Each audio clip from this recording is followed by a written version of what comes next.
합천군 의회는 합천군 긴급 재난지원에 관한 조례안을 긴급 심의 의결했습니다. 합천군은 전 국민을 대상으로 코로나19 극복 합천형 긴급 재난지원금을 지급합니다. 민선 7기 공약사업 및 지시사항 추진상황 보고회가 열렸습니다. 합천군은 2022년도 국도비 보조사업 및 공모사업 발굴보고회를 개최했습니다. 시청자 여러분 안녕하십니까? 네트워크 합천입니다. 먼저 오늘의 첫 번째 소식입니다. 합천군 의회는 제251회 임시회를 개회해 합천군 긴급 재난지원에 관한 조례안을 긴급 심의 의결했습니다. 장진영 의원 외 5인의 발의로 제안된 합천군 긴급 재난지원에 관한 조례안은 군민의 생활 안정과 지역경제 활성화를 도모하는 데 제도적인 뒷받침이 되고자 발의됐습니다. 위 조례안에 따라 합천군은 전 국민을 대상으로 재난기본소득지원금 44억 원을 지급할 수 있게 됐습니다. 의회는 이날 하루 동안 본회의와 상임위원회를 연달아 개의하며 안건을 모두 원안 가결했습니다. 배몽희 의장은 긴급 재난지원금이 신속히 지급돼 군민들과 소상공인들에게 힘이 될 수 있도록 관심과 협조를 당부한다고 말했습니다.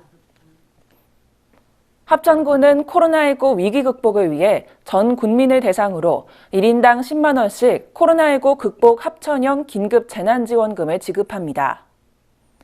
지급 대상은 1월 31일 기준 합천군에 주민등록을 두고 있는 자로 총 지급 규모는 44억 원입니다. 세대주의 출생연도 끝자리에 따라 요일별 오부제를 적용해 주소지 읍면사무소에서 긴급 재난지원금을 신청할 수 있습니다. 재난지원금은 선불카드 형식의 지역화폐로 신청 시 현장에서 바로 지급되며 합천군 관내 모든 카드 가맹점 점포에서 현금처럼 사용할 수 있습니다. 한편 합천군은 이와는 별도로 제3차 정부재난지원금 대상에 포함되지 않는 소상공인들에게 제2차 합천형 재난지원금을 지급하고 있습니다. 문준희 군수와 최용란 부군수, 간부 공무원들이 참석한 가운데 공약사업 및 지시사항 추진상황 보고회가 열렸습니다. 이날 보고회에서는 민선 7기 후반기 가시적인 성과 창출을 위해 공약사업을 점검하고 문제점을 분석하는 시간을 가졌습니다. 공약사업 점검 결과 78건의 공약 중 지난 상반기 이후 14건의 공약이 더 완료돼 39건의 공약이 추진 중에 있습니다. 미완료 사업에 대해서는 사업의 추진 계획을 현실에 맞게 더욱 구체화하고 남은 기간 동안 공약사업 추진에 행정력을 집중할 계획입니다. 또한 군민들의 불편사항을 해소하기 위한 군수 지시사항은 총 142건 중에 121건이 완료됐고 미완료된 21건도 조속히 마무리할 방침입니다. 문준희 군수는 공약사업은 물론이고 주요 대형 사업들이 명확한 성과를 낼 수 있도록 전 직원들이 열정을 다해 업무에 임해주길 당부했습니다. 합천군은 2022년도 국도비 보조사업 및 공모사업 발굴 보고회를 개최하고 본격적인 국도비 확보 체제에 돌입했습니다. 이날 보고회에서는 총 106건, 2,924억 원 규모의 사업이 발굴됐으며 정부 예산 편성 일정에 따라 경남도, 중앙부처, 국회 등을 방문 건의해 국도비 확보에 총력을 기울일 계획입니다. 합천군은 미래 농업 경쟁력 확보, 신성장 동력 창출과 지역경제 활성화, 돈이 되는 머무는 관광산업 육성 등 다양한 사업비 확보에 초점을 두고 있습니다. 합천군은 이날 보고회에 나온 사업을 보완해 경남도와 중앙부처 등을 방문해 사업 타당성을 설명하고 인적 네트워크를 가동하는 등 전방위적 노력을 기울일 예정입니다.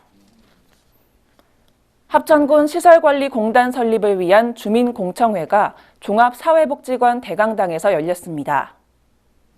이날 공청회는 문준희 군수의 모두 발언, 임채영 미래전략과장의 경과보고, 지방공기업평가원의 공단 설립 타당성 검토 결과 보고 등의 순으로 진행됐습니다. 주민공청회에서는 공단 설립 심의와 공단 설립 및 운영에 관한 조례를 제정할 때 기초 자료로 활용하기 위해 공단 설립 전 군민들의 다양한 의견을 수렴하는 시간을 가졌습니다. 지방공기업평가원 관계자는 공단 설립에 따른 인력 채용은 지역민 우선 대상으로 이루어진다고 말했습니다. 주민공청회의 결과는 합천군 홈페이지를 통해 공개되며 올해 6월 내 공단 설립을 목표로 업무를 추진할 계획입니다. 위더스제약 2021 설날 장사 씨름 대회가 2월 10일부터 15일까지 합천체육관에서 개최됩니다. 이번 대회는 남자부, 여자부 및 여자부 단체전 등 30개 팀 200여 명의 선수가 참여해 평소 갈고 닦은 기량을 마음껏 발휘할 예정입니다. 코로나19 대응과 예방을 위해 대회는 무관중으로 진행될 예정이며 참가 선수단 및 대회 관계자는 코로나19 검사를 받은 뒤 음성 확인서를 제출해야 합니다. 군 관계자는 군민의 안전과 성공적인 씨름대회 개최를 위해 부득이하게 무관중으로 진행하게 됐다며 양해의 말을 구했습니다. 모든 경기는 KBS 1TV, KBSN 스포츠 채널을 통해 전국에 생방송으로 중계되며 대한씨름협회 공식 유튜브 등 SNS를 통해 중계됩니다. 코로나19 장기화로 위기를 겪고 있는 중소기업과 소상공인이 늘고 있습니다. 이런 상황에 놓인 중소기업과 소상공인을 돕기 위해 118개 업체에 용자금 이자 차액을 지원합니다. 이번 심의회 결정을 통해 중소기업은 5개 업체에 14억 5천만 원, 소상공인은 113개 업체에 40억 원 규모로 용자금에 대한 이자 차액 일부를 5년간 군에서 지원합니다. 군에서는 중소기업과 소상공인의 경영 안정을 위해 용자 지원 규모를 94억 원에서 140억 원으로 확대했습니다. 또한 올해 경남신용보증재단의 출연금을 2억 원으로 증액 편성하는 등 코로나19 경제 위기 극복을 위해 힘쓰고 있습니다. 3월 1일부터 17개 읍면사무소 행정전화번호가 전면 개편됩니다. 효율적인 업무 추진을 위해 전화번호를 직제순으로 부여함으로써 국민들에게 보다 편리한 방식으로 변경됩니다.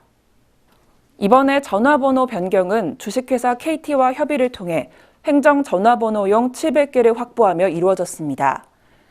이에 따라 읍면사무소 행정전화번호가 930-5000번 대역으로 변경되며 면장은 전화번호 끝번호가 0번, 담당은 1번, 직원은 2에서 8번으로 각각 바뀌고 팩스는 9번으로 통일됩니다. 이번 읍면사무소 행정전화번호 개편에 따른 주민들의 혼선을 최소화하기 위해 기존 행정전화번호도 6월 30일까지 사용 가능합니다.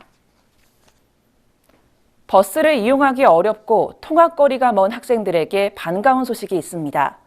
이달부터 합천군은 일부 관내 초중고 학생들을 대상으로 학원 기가 택시비를 지원합니다. 이번 사업은 농촌 지역의 교육 여건 개선 및 생활 안정에 실질적인 도움을 주기 위해 실시됩니다. 이번 택시비 지원 사업은 집에서 학원까지의 통학거리가 2km를 초과하고 농촌버스 시간이 종료됨에 따라 귀가가 불편한 학생을 대상으로 월 15만 원 이내로 지급될 예정입니다. 합천군에는 옥전 고분군과 함께 대표적인 가야 무덤 유적인 삼가 고분군이 있습니다. 이 유적지의 역사적, 학술적 가치를 재조명하고 국가사적 지정의 당위성을 확보하기 위해 유튜브를 통한 비대면 학술대회가 개최됐습니다. 이번 학술대회는 합천의 또 다른 가야, 삼가라는 주제로 학술 논문 발표와 토론이 진행됐습니다. 대회에서는 삼가 고분군 발굴조사 성과와 삼가 고분군의 사적 가치를 검토할 논문이 발표됐습니다. 삼가 고분군은 경상남도 기념물 제8호로 지정돼 있으며 정밀 지표 조사를 통해 봉토분 328기가 확인된 바 있습니다. 학계에서는 삼가 고분군을 손색 없는 대규모 가야 고총 고분군으로 평가하고 있습니다. 만 40세 이상 45세 미만 청년 농업인을 대상으로 취농 직불제 지원 사업 신청을 받습니다. 자세한 사항은 홈페이지를 참고하시길 바랍니다. 합천군과 진주 상공회의소 경남 서부지식재산센터에서는 중소기업과 소상공인을 대상으로 2021년 지식재산 창출 지원 사업을 추진합니다. 이상으로 뉴스를 마칩니다. 시청해주신 여러분 고맙습니다.